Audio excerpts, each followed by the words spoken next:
Hey guys, firstly, please ignore the background. We are about to move house, so I'm living surrounded by boxes. But today I am super excited to be filming another food intolerance test kind of experience. I have ordered the York test, premium food intolerance test, and this is because if you've been following me for a while, you'll know that I struggle with some sort of food intolerances. I have spoken about this a lot before. I'm currently kind of doing a low FODMAP diet. I'm in the reintroduction stage where I'm like testing in certain things to see what I'm intolerant to, but I really wanted to do this because I've heard a lot of people talking about York and I wanted to try it for myself. Some of you might also remember I tested another one of these a couple of months ago, so I thought it'd be really interesting to kind of compare results to see if they align. I should also mention here, if you haven't watched any of my content before, my symptoms are a lot of bloating, I have cramps, and I get acne with certain foods when I drink milk. I know that I'm definitely intolerant to milk, and also I've noticed that I've been getting really bad eczema recently, and I think that might either be like wheat, gluten or dairy. It'd be really interesting if this test result showed that up, some sort of intolerance to that. And I also suffer with kind of, yeah, just not regular bowel movement, shall we say, normally. As I said, I have been doing no FODMAP and that has definitely been helping, but yeah, I'm excited about this. So in the box you get a little registration thing so you can register your test online, this little booklet showing you how to do the blood test. It says drink a glass of water 30 minutes before collecting your sample, wash hands with warm water for 30 seconds, swing your arm in circular motion, wipe the top of your finger, and then lancet. Oh, this took me so long before. This took me like an hour to do last time I had to do this, so I'm not looking forward to it. But you also get all the bits you need to get the blood. You get a tube to put the blood tube in it. Oh, I've got to write on this. Don't let me forget that. I've got a prepaid postal bag to send it back. It's Tuesday today and I want to get this off before the weekend, so I'm going to do this and send it off today. Ah, whoa. Okay, hands have been washed. I've just read the instructions and I think this one is going to be so much easier than the last one I did, because I don't need to fill up a whole tube. I just have to soak my blood up on like a little absorbent wand. Oh, it's going to be so much easier because I don't think it's going to be as much blood needed. Fingers crossed. Yeah, that definitely feels like the blood's coming. I'm getting my little wand out, do my lancet. I'm not looking forward to this bit, but you just got to do it. I just got to do it hard, you know. Oh, I haven't wiped my finger.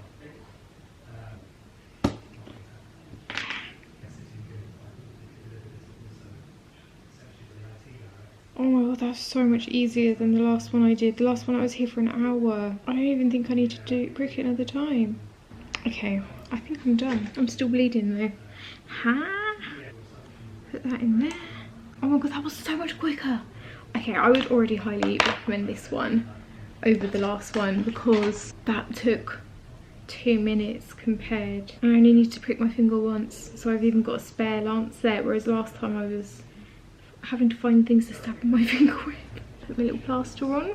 Oh god, I'm still bleeding a lot. I am so impressed. That was so easy. And now got my little blood sample in there, so I'm going to put that in here and post it off now. Put it in a letterbox. I'm going to come back and vlog when I get my results and show you exactly what they are. I'll leave a link to York down below as well if you want to check it out. It's kind of expensive, but like personally I think if you can find out very easily what kind of food you're intolerant to just by doing this, to save you cutting out all the food and testing it like I'm currently doing to see, this is just, yeah, so much easier. Hey guys, so I have moved house and I've got my test results back from the York Premium Food Intolerance Test. So I'm going to talk you through the results today. I sent my kit off, I think it was a Tuesday, and I got it back like 2 days later, so it was super quick, didn't have to wait long at all. And the results are sent to you in a PDF, which is super easy to understand, so I'm going to show you. So this is what the screen looks like. Please see your results of the Premium Food Intolerance Test. This test analysed your blood sample for food-specific IgG G, reactions to over 200 food and drink ingredients. Normal reactivity is on the scale of 0 to 11, borderline is 12 to 19, and then 20 to 100 is high reactivity. So I can see here immediately that I have 3 high reactivities, and that is wheatgrass, melon mix and cow's milk. I actually didn't know what wheatgrass is, but I googled it. So it's from a plant and apparently it has some really good health food benefits to it. It's normally in powdered form and is added to a lot of like protein powders, pills basically. But I think the reason that that's shown up for me is because I'm allergic to grass, like I've got hay fever. So I wonder if that's why that's triggering there. I've never eaten wheatgrass before, so I'm not too bothered about having that as a trigger. Melon mix is really interesting because that includes watermelon, honeydew and cantaloupe. Whilst I don't eat it all the time, melon, I do love it and I really enjoy it when I do, so that's just super interesting to me. I will definitely test that out and see if it does give me any bloating or any kind of like yeah, intolerant reaction. And then the third one is cow's milk, which I think I mentioned at the start of this video. I am lactose intolerant, so that doesn't surprise me at all. Borderline, showing I have some reaction to lemon and then flax and linseed. I can't say I've had a massive, like I've noticed a reaction when I've eaten those foods. I don't eat a lot of flaxseed, but I know that it's super good for you and I have added it to like smoothies before, so yeah, that's super interesting and another thing that I'm definitely going to test on its own going forward. Giving me a list of things that I have normal reactivity to. Again, this is super interesting to me because wheat comes up as number 6. Apparently that's normal reactivity. One thing I should say is that I was cutting gluten and wheat out whilst I took the test, so I wonder if I was eating it, if it would be higher. Again, I think that's something else to check. Yeast, bamboo, cardamom, bay leaf, chardonnay. I love that York test. Tests for wine and alcohol. Like, the fact that this is showing up as a reactivity at all does make me feel like, yeah, there could be some like very small minor things going on when I eat this. I mentioned in the last video I did that I do, like, my mouth burns and itches when I eat kiwi, so I'm, yeah, interested to see that kiwi's up here.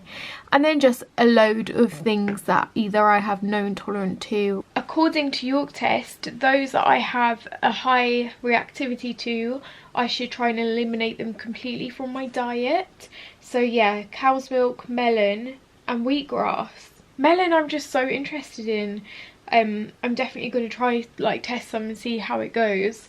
And then borderline may or may not benefit from limiting their consumption. I don't think I eat a massive amount of lemon. And also with my results, York Test has sent over like a guidebook, an intolerance guidebook. So follow the steps below to get started, and this program can help you identify the ingredients which your body is reacting to. I really like this. I didn't get this with the last tests I did.